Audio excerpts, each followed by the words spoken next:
Welcome to the Katie Geneva Cannon Virtual Open House. I am so excited on tonight to share this space with all of you. We are hosting this virtual open house by the Katie Geneva Cannon Center for Womanist Leadership, as well as the Office of Admissions at Union Presbyterian Seminary. I am joined tonight by Dr. Rachel Bard, Assistant Professor of Theology and Ethics and Director of the Master of Arts in Public Theology program, and Aaron Burt, who is our Director of Admissions on the Richmond campus. My name is Reverend Melanie C. Jones, and I am the Director of the Katie Geneva Cannon Center for Womanist Leadership. I want to begin tonight's conversation by delving deeply into or helping folks to understand a little bit about womanists. We like to assume that not everyone knows the definition or an understanding of what womanist is. So I hope that this short orientation and introduction brings all of us into the conversation and on one accord. Drawing from the Black Southern colloquial expression, you act in womanish, the word womanist, defined by Alice Walker in her 1983 classic, In Search of Our Mother's Gardens, Womanist Prose, is a dynamic term that describes a growing field of study and social movement that takes seriously the historical and contemporary experiences of Black women while advocating for the wholeness and well-being of all humanity. Womanist is defined in four-part definition. The womanist definition, as identified by Alice Walker, is a starting place, a point of departure for engaging womanist thought, and not an ending point. We draw from this sense that a womanist is to feminist as purple is to lavender, to express the deeper shade of purple or deeper engagement to the particularity of Black women's experiences that the womanist discourse explores. I like to categorize womanism by four significant aims in religious studies and theological education. First, that it promotes the liberation and survival of Black women and the entire African American people without prohibiting the wholeness of others, while also advocating against all forms of oppression. Second, it encourages the intergenerational bonds between girls and women in order to strengthen relationships and transfer survival tools. Fourth, it maintains that the divine identifies with the oppressed, the least of these, in their commitment to and their struggle for justice and wholeness. And fourth, it reclaims Black women's experiences, history, bodies, aesthetics, literature, as primary sources for theological reflection and biblical interpretation. All right, so my name is Rachel Bard. I teach theology and ethics here at Union Presbyterian Seminary, and I'm very excited to announce our exciting new program, the 2-year Master of Arts in Public Theology that will start in the fall of 2021. So you may ask, what is public theology? Public theology is a field which draws on biblical, historical, theological, ethical, and practical resources of the Christian faith in order to serve the common good of society. This kind of theology is not really new. It has its roots in the prophetic traditions of the Old Testament and the missionary impulses of the New Testament, as well as the Christian faith's long-standing concern about the importance of ethics, including social ethics, as an expression of faith. People of faith are engaged in public theology when they focus on issues such as public policy, ecological concerns, economic justice, gender issues, interreligious dialogue, issues of race and reconciliation, or other similar concerns.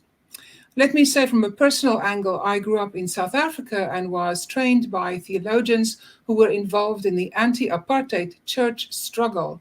And there I saw firsthand just how important the public witness of the church can be to help society move forward in a more just direction, in a healthier direction. So this program the purpose of it is to deepen the capacity of individuals who are already engaging or plan to be engaging more in public theology.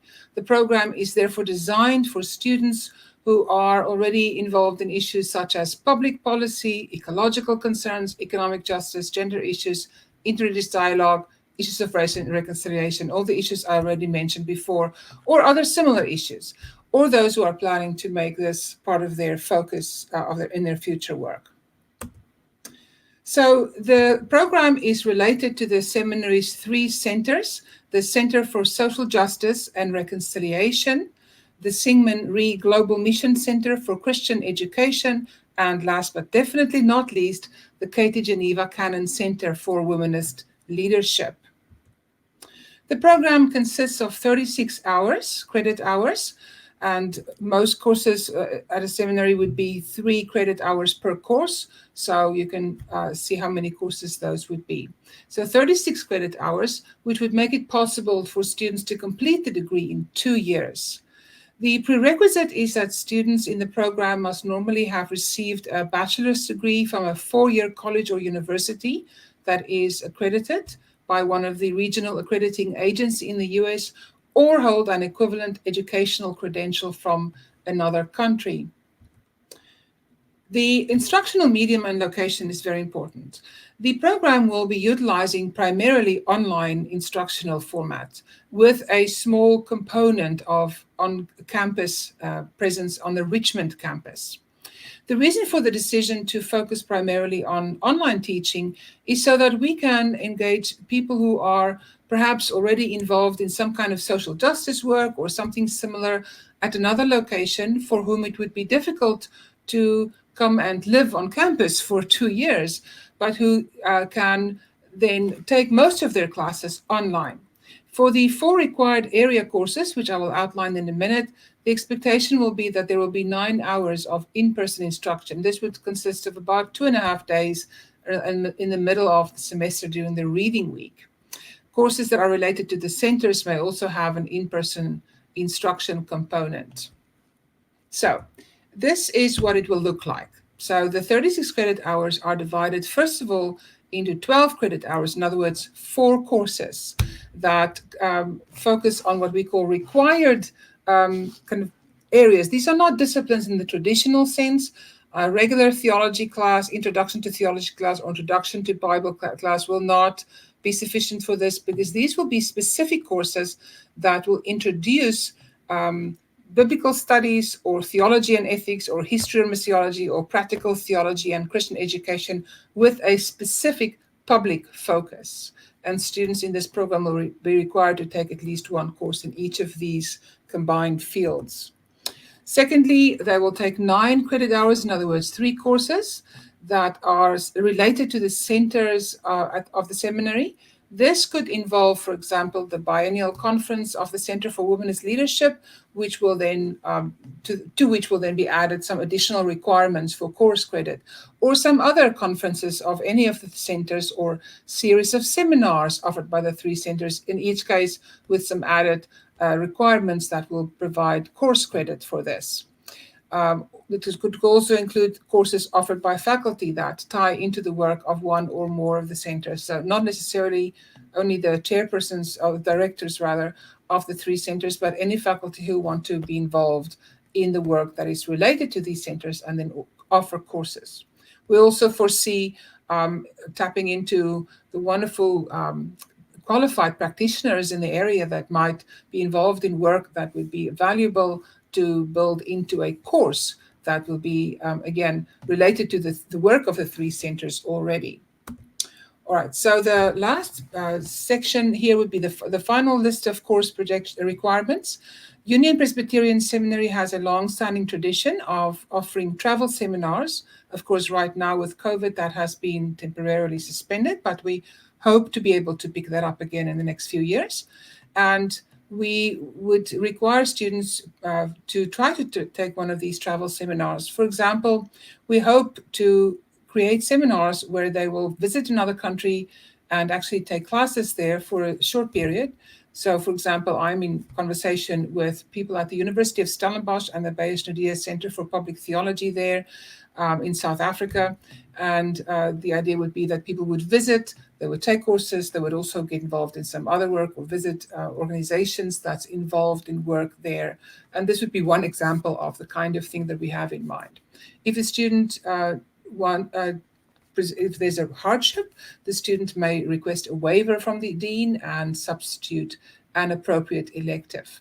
Then there are also 2 other electives, so 6 credit hours, where students can take courses in any of the areas of our curriculum or the work of the 3 centers, provided that it, again, taps into some kind of public theology element. And then there will be a final project, 6 credit hours, which can consist of field-based learning, an independent research project, an integrative project, or a combination of those.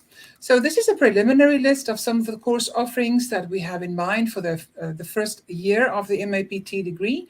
Course I'll be teaching on theology and the struggle for justice, and then courses on ministry at the margin, so ministry with marginalized communities, liberating pastoral care with Latin American perspectives, the New Testament and contemporary ethical challenges, racial reconciliation in the age of Black Lives Matter, Christian teaching and the public realm, caring for God's queer people, and womanist leadership. Students may also pursue a dual Master of Divinity MAPT or dual Master of Christian Education MAPT degree.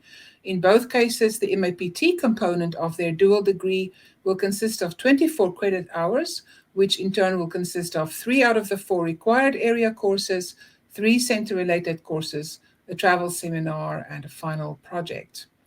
For more information on these options, please consult the seminary's website at www.upsem.edu. And we're also very excited to announce that we will be offering a certificate in public theology, which is designed for people who are already involved in public theology work of the kind we already outlined, but who do not wish to pursue a degree program. This certificate will consist of 12 credit hours, in other words, 4 courses, 3 courses that are in relation to the work of the centers, as well as a travel seminar or alternative in case of hardship. The cost will be $500 per course for the certificate in public theology. The same prerequisites will be valid here, with one exception, that in the case of those with significant life experience, some conditional enrollment may be considered.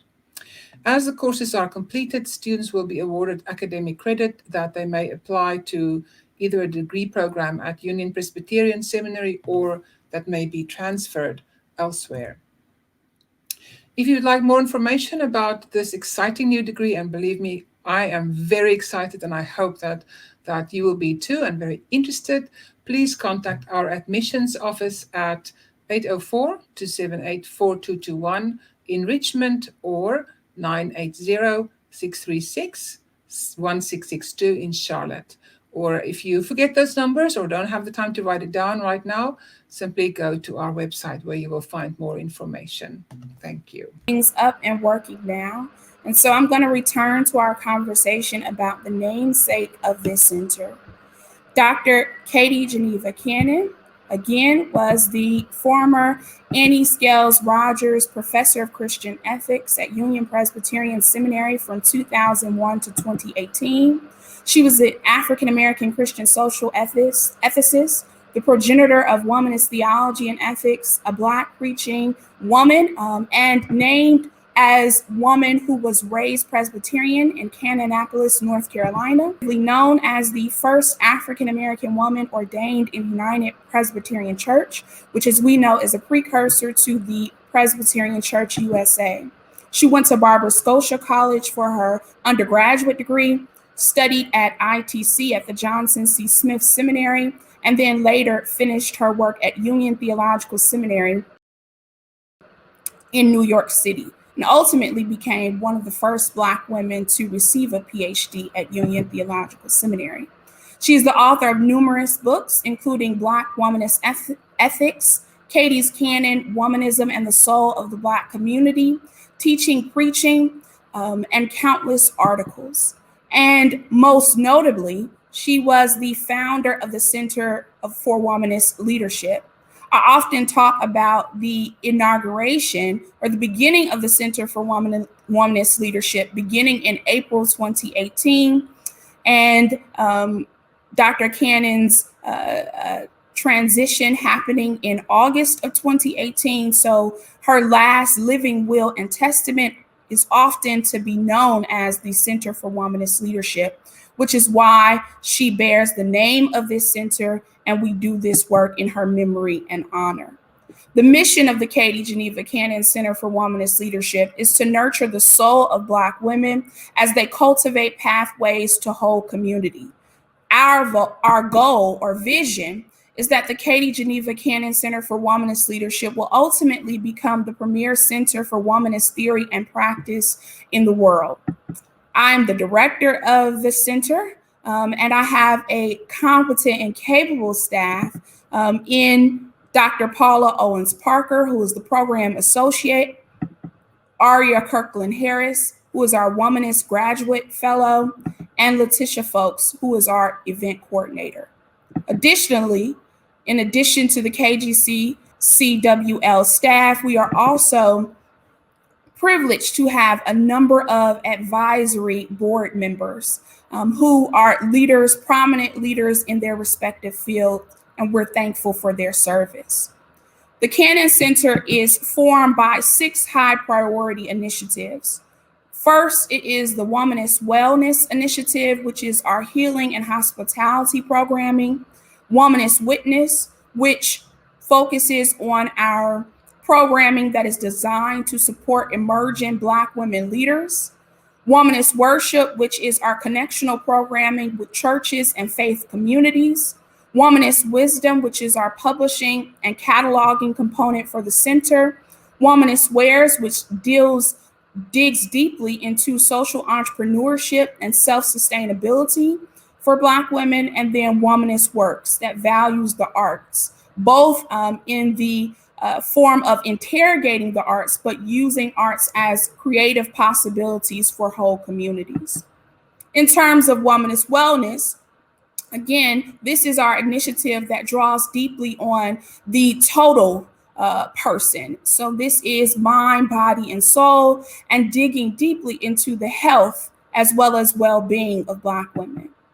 Womanist Witness is our programming that inspires our support for emerging Black women leaders. This forms our partnerships with community organizations in both the Richmond and the Charlotte areas. It affirms and supports seminarians, and it also helps us to partner with Virginia Union in the RISE Mentoring Network. And our RISE cohort this year began in September of 2020 of 13 mentees and 6 mentors who are journeying for a 2-year process in learning and growing with each other as they share resources for survival. Womanist Witness, again, is our academic and pedagogical publishing and cataloging component of the center. We are participating in a project to do digital archiving for the Katie Geneva Cannon collection. If you visit the Morton Library now, you can go to the collection options there, and you'll see the Katie Geneva Cannon collection that includes LibGuides of all of her published works, in addition to works that are being added every day. That are around the suggested areas or disciplines or approaches within womanist thought and discourse. We also have the Just Womanist newsletter and digital miniseries that you might find on YouTube.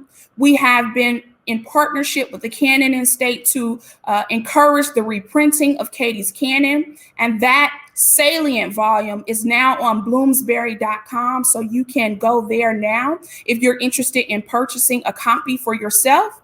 And in partnership with the Center for Social Justice and Reconciliation, we've been hosting forums every month towards issues that relate to race, gender, religion, class, particularly in the aftermath of the George Floyd protests. But we've been addressing the biblical and theological issues surrounding Black life.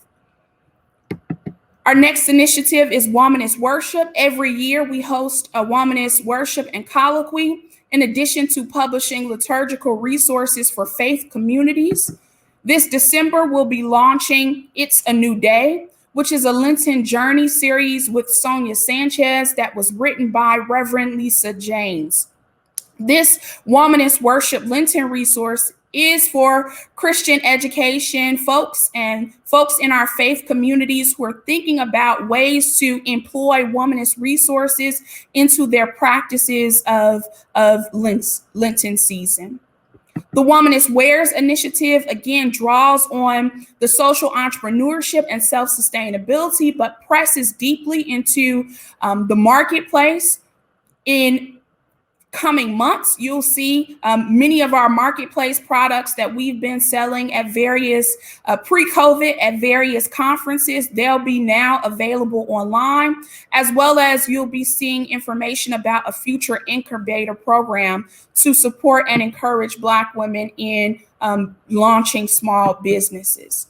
And then lastly, the Womanist Works aspects values, again, the arts, through film, through music, through photography. Most notably, if you knew Dr. Cannon, then you know that she was known for her doodles. And so we've incorporated not only her artwork into the feel and touch and even look of the center, but also into our programming. Again, these are our 6 high priority initiatives that culminate the work of the center. And we are super excited this year to include to that roster the Katie Geneva Cannon Scholarship. This scholarship was formed out of the interest of helping to continue and to ensure that there are scholars who are named in the honor of Katie Geneva Cannon. That comes directly from Union Presbyterian Seminary, as it is a merit scholarship that is generated by the seminary. For Cannon Award eligibility, you should know that you must be an income degree-seeking student. You ought to be a woman of African descent, seeking enrollment in our MDiv program, in our MACE, which is our Masters in Christian Education program, in the new program that Dr. Bart just told us about, which is the Masters in Public Theology. Any combination of these programs through our dual as well as the THM program. So all of our master's programs, if you're interested in joining us, you would be eligible for the Cannon Scholarship through our master program enrollment. Demonstrate strong academic potential, as well as show some genuine interest in womanist leadership. And that this year's scholarship is aimed towards persons who are seeking matriculation on the Richmond campus in particular. Your application must be submitted on or before March 1st for the Richmond campus. And it is our expectation that throughout the application process that you would first begin by submitting your Union Presbyterian Seminary application. In addition to that application, there is a short essay that you need to complete in order to apply for the Cannon Center Scholarship. Upon receiving your application as well as your essay, which again should be in on or before March 1st, your essays are reviewed by the Cannon Center Advisory Board members. A group of folks have been identified to review the scholarship applications this year. And from there, we'll determine a person who is identified for this particular scholarship for the year. And the scholarship notification will be given out with our financial aid and decision information that usually comes out in mid-April to early May. You should know that scholarships are 100% full tuition plus a stipend. And that stipend can be used for any needs that you have that include educational, residential, even technological, any needs that you have in order to support your progress in the program. I've identified our information here just to let you know that we are taking information that if you are interested, again, in learning more about the center or even particularly about the Cannon Scholarship, then you can always contact our offices at cwl@upsem.edu. In addition, our number here is 804-278-4277. And then any additional information that you have about the center are regularly posted to the centerforwomanistleadership.org, to Facebook at Center for Womanist Leadership, as well as to Twitter at Just Womanist. On the Richmond campus, and she'll be able to give us more understanding about the application process. Thank you all for having me here today. It's very exciting to be a part of this conversation and to talk a little bit more about our application process. My role with the seminary as the Director of Admissions is to help prospective students with discernment. So please know that I know this information that's been shared tonight is a lot to take in. And so if you have more questions, I'm going to provide my contact information at the end, and you and I can have a one-on-one conversation and talk a little bit more about everything. So just know we're throwing a lot at you, and we're really excited that you're here tonight. So as has been mentioned already, we have two campuses. The scholarship for Dr. Cannon will be offered on the Richmond campus this year. Our Richmond campus is primarily made up of full-time students. We offer a residential option on our Richmond campus, although it is an option to be a part-time student and a commuter on this campus as well. Our Charlotte campus is made up primarily of part-time and commuter students. We offer a variety of degree programs. I think that there's a lot of ways that womanist leaders can engage in these degree programs, from our Master of Divinity program to the MAPT that was discussed by Dr. Bard earlier this evening. Our degree program that focuses in Christian education. And one thing that I want to highlight about each of these initial three programs is that they can all be combined in dual options. So say, for example, you're someone who's looking to be ordained and you want to learn about public theology or Christian education, those can be combined. If you want to learn about public theology and Christian education, and the Master of Divinity track doesn't feel right to you, you can do those two together. But there's lots of options for those basic degree programs. Once you've completed one of our basic degree programs, or if you've completed theological education at another institution, that would make you eligible for our Master of Theology, where you could take a deep dive into a theological burning question that you have, or take a look at our Doctor of Ministry degrees. As I mentioned prior, there's a lot of specific information about each of these degrees that I'm happy to talk to you about, and it's also listed on our website. Our application process can be found online, but you have an option to complete the application online or via PDF, whichever you prefer. I want to highlight that on our Richmond campus, the deadline you really want to keep in your mind is February 15th. While the Katie Geneva Cannon Scholarship is an incredible scholarship, and we're so excited to offer that to students, I also want to emphasize that even if you don't receive that scholarship, there's a lot of other financial aid that we offer through our institution. If you apply by February 15th, you maximize the amount of financial aid you can receive. So as Reverend Jones mentioned earlier, the first step to applying for the Katie Geneva Cannon Scholarship is to apply for UPSEM. If you apply by February 15th, that maximizes all of the scholarships that you would be available for, and then you can specifically apply to that Katie Geneva Cannon Scholarship in addition, as it is a substantial reward, and we're very thankful to be able to offer that. Our Charlotte deadline for this year to keep in mind is July 1st. So if you have any further questions about the admissions process in particular, or you want to have a conversation about discernment, please feel free to reach out to me. My contact information is listed here, I'm hoping on the slides, but I'll go ahead and read it aloud. It's erin.burt, ERIN.BURT @upsem.edu.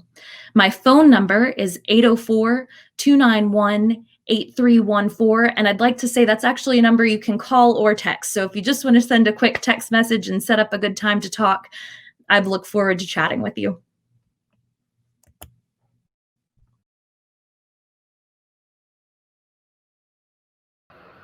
So I think I see one question here from the audience. And this I believe is to Dr. Bart or Aaron, can the MAPT degree be taken concurrently with the MDiv MACE degrees track? Or would one have to complete their dual degree program first and then enroll in the MAPT program? That's a great question. Yes, and one I just thought about this morning and filled it with the dean. And at this point, we are not considering a triple degree option. I suspect it must be a conversation to be had in the future. I can say that if a student has completed one or a dual degree at the seminary and they want to take the MAPT, they can get prior credit for that and the MAPT and turn it into a dual degree. And then they will add 24 credits to their existing degree. Erin, you have to help me out if I'm accidentally misleading anybody, but that is the conversation the dean and I actually had just this morning about this. So it will be possible to add that and get some prior credit recognition, and you will add 24 credit hours in order to. And I think for this specific question, it's a great one for us to be directly in conversation about. There might be a few different options here. Another might be to look at that certificate program as well. That is a great way to get some exposure to the MAPT if you're feeling pinched for time or like you need to move on away from academia. It's a way to stay connected to the work we're doing here and be working. So I think those are some great ways to engage with our MAPT program. And one of the things I'm really excited about is the potential. Thank you, Rachel and Aaron. This question comes as a frequently asked question. How do I apply for the scholarship? I think to reiterate, the first part of the application is, of course, to apply for a degree program, a master's degree program at Union Presbyterian Seminary. And Aaron has indicated the best timeline to be eligible for any scholarship would be February 15th to get your application in there. The Katie Geneva Cannon Scholarship application, we look to a March 1st deadline to have your additional essay. And it's a short essay that asks about question for the potential of womanist leadership and just your journey. And so once you complete that short essay, you'll attach that with your application and have that submitted. Even if you submit your Union Presbyterian Seminary application at the February 15th deadline and still wait another 15 days until you submit your Katie Geneva Cannon Scholarship application, that is still acceptable as long as we receive it from at March 1st. And then we take the full month of March to have it reviewed by the committee and then to make the selection. And I just want to jump in and say that February 15th deadline is for the maximum amount of scholarship, but our application is still open after that.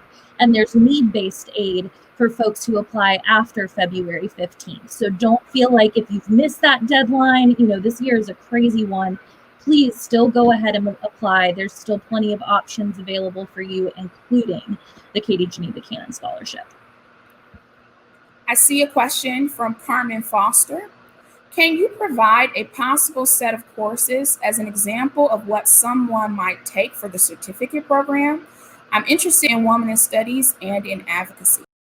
So I am thinking we're talking about the Masters in Public Theology.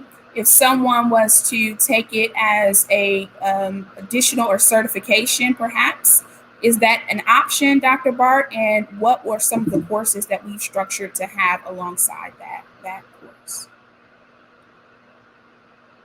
I think you're muted, Dr. Bart. Let me just pull up my PowerPoint again very quickly so I can remind myself. I'm not actually going to show you, but right now the certificate program will tap into the work of the centers.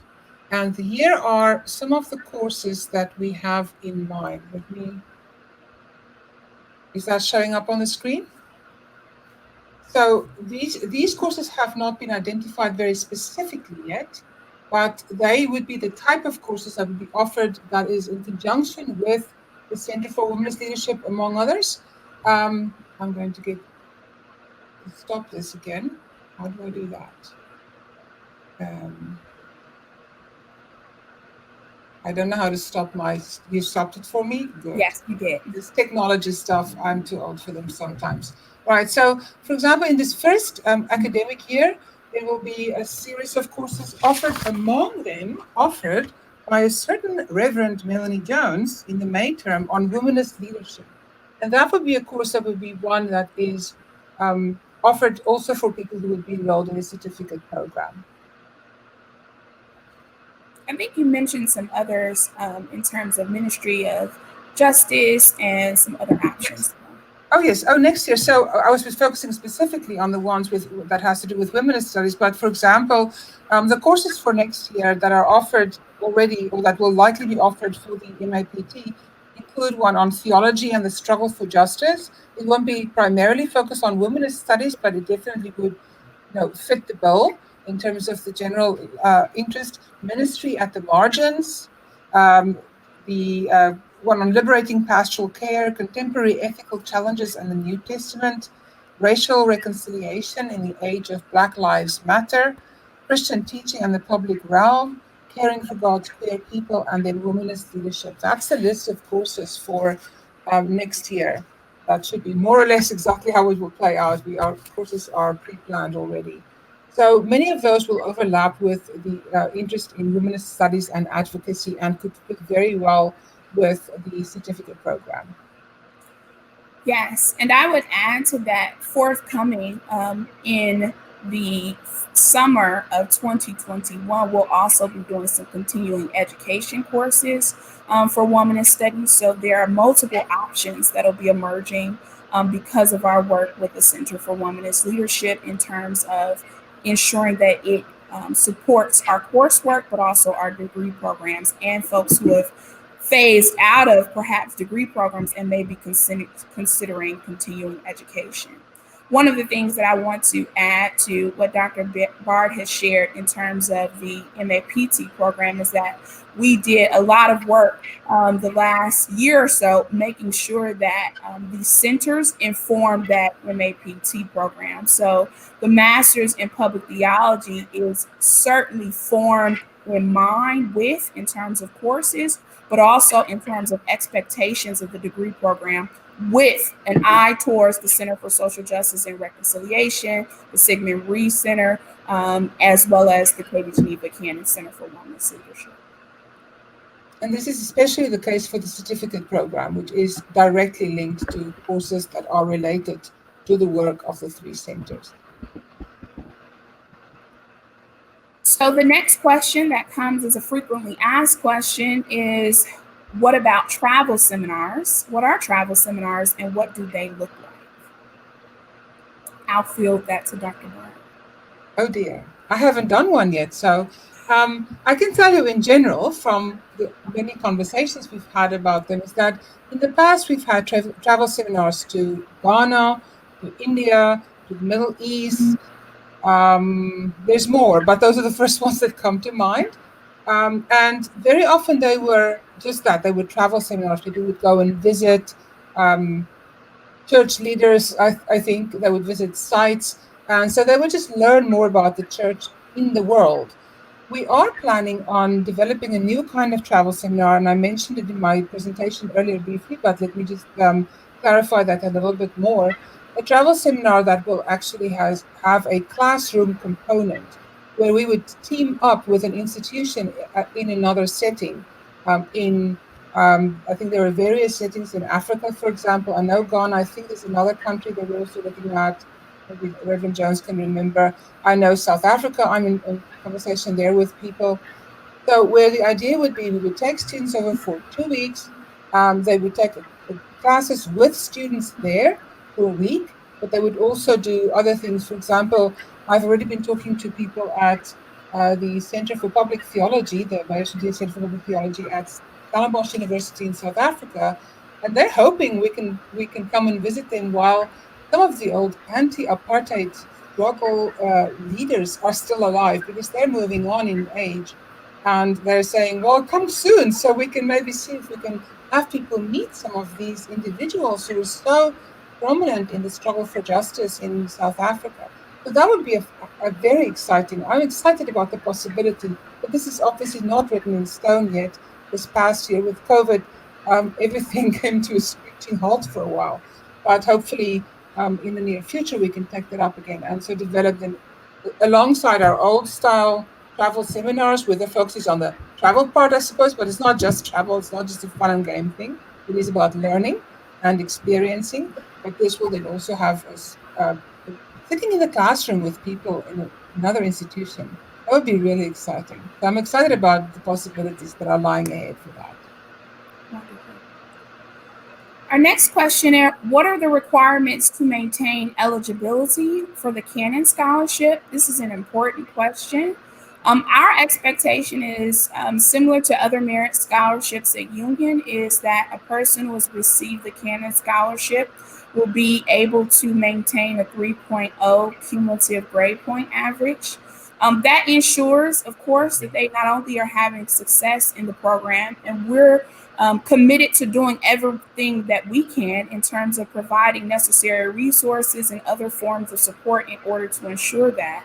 But the 3.0 also helps that if a person is pursuing further graduate study, even beyond the master's program or the THM programs, that they'll be eligible and have that as something, a part of their future for future opportunities. So our expectation is that the candidate will maintain a 3.0 cumulative grade point average. And of course, the sky is the limit from there, but that to be a sense of where we will start. Erin, did you have anything to add to that? I think you covered it. Okay, good. The next question I see is, what if I have to take a leave of absence? In extreme circumstances, of course, we would have to have several conversations about what was the need for the leave of absence and how that might suspend the scholarship in some way.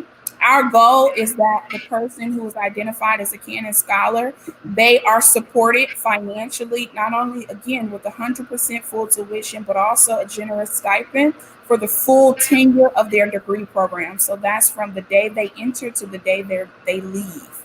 With that expectation, it is our sense that there will be no gaps in enrollment, so that we can continue to offer the program and we can continue to, offer the scholarship as long as a person is there. So our expectation is that no one will need to take a leave of absence so that they can get the full experience, but also receive the full benefit of the scholarship.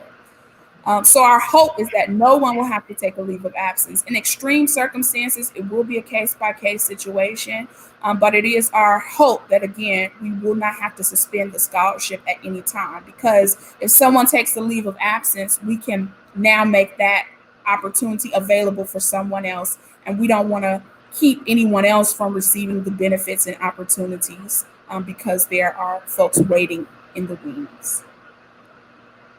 The next question I see is, can both full and part-time students receive the Cannon Scholarship? And I'll actually put this to Erin. For merit scholarships, the expectation is, what should be your status? So the Cannon Scholarship is a little bit unique in terms of the fact that both part-time or full-time students would be eligible for applying for this, as there are sometimes scholarships from this particular merit fund available on our Charlotte campus. At the moment, the only Katie Geneva Cannon Scholarship that is available is on our Richmond campus. In general, there is aid available for both full and part-time students, but it looks a little bit different. event. So that's something we can talk a little bit more about one-on-one. And I should also mention that I'm the director of admissions for the Richmond campus, but my counterpart is Lisa McLennan down on the Charlotte campus. So there's also another person that can speak to you about that particular campus as well. So just want to put her name out there in case you encounter it as well. She's a great person to talk to. I hear a question or see a question. Are additional scholarships available? And I think this is back to Erin. Yes, so I think I shared this a little bit during my presentation as well. One of the things that UPSEM is known for is that we do offer really wonderful funding for our students. And so please do apply for Katie Geneva Cannon Scholarship, but also know that that's not the only way you can receive funding. And so please don't let that deter you from not applying or thinking that that's our only source of funding. We really want to make sure that our students are well supported financially.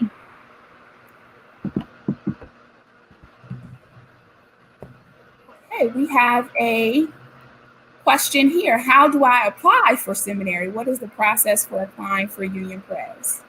So the main thing is to go and visit our website. I encourage you to go and browse around, look at our degree programs page, look at our Apply Now page. That outlines each of the applications. The process is a little bit different for each of the applications. A basic overview of what's required is an application form giving us some background information about you, a handful of essays that vary depending upon the degree program and the academic rigor that was required prior to that degree program. For example, our THM or our DMIN applicants may have had publishings that they've done prior or some other academic work to show at that point. References are required, transcripts are required, pretty much your basic application. But I will say again, if you're going through that process, you should really be in touch one-on-one with Lisa McLennan or myself, as we are here to assist you in that process and make sure that the program that you're applying for is a great fit for you. Thank you. I see a question here. Which degree programs are eligible for the Cannon Scholarship and other aid? So again, the Cannon Scholarship is designed for master program level folks who are enrolling in master's program. That includes the Master of Divinity, the Master in Christian Education, the Master of Arts in Public Theology, as well as the PHM program. So all of our master's programs are eligible for the Cannon Scholarship. Other aid, perhaps, Erin, you want to speak to? Sure. So there's different types of aid available throughout. One of the terms that you might have heard us use throughout this seminar is the difference between merit scholarships and need-based aid. And so we do have two different types of funding that are available. And so, for example, the scholarships that apply often to our master's level programs, whereas a need-based aid might be more applicable to our DMIN program or perhaps even our THM. And some of our master's level students receive need-based aid as well. Our Director of Financial Aid, Michelle Walker, is also available for appointments if you want to speak directly to her about what types of aid might be the best fit for you. So it looks like we have come to the end of our questions that have been pulled even from the audience. And so thank you for your participation. I want to thank specifically Dr. Bard as well as Aaron Burt for joining us tonight, and to thank all of you for joining us, for coming to our virtual open house. Please excuse all the technical challenges that we had early on. We're all continuing to learn and relearn the process of sharing as much information as possible. But the goal of this virtual open house was to welcome you to Union Presbyterian Seminary, to hope that you have a little bit more knowledge about the Katie Geneva Cannon Center for Womanist Leadership and what we do in terms of our initiatives and processes, that you get some information about a particular degree program that is formed with the Katie Cannon Center in mind, which is the Master of Arts in Public Theology program, and that you're also knowledgeable about the Cannon Scholarship. We're hoping that conversations like these and forthcoming ones will help to both generate your interest, but also to make sure that you're interested in joining the Union Presbyterian Seminary family, because we're looking for bold womanist leaders to be a part of our community. And that is long and far and wide. We're here to support you financially through your program, but we're also to, of course, support you academically in your growth and your understanding of how to be a better leader.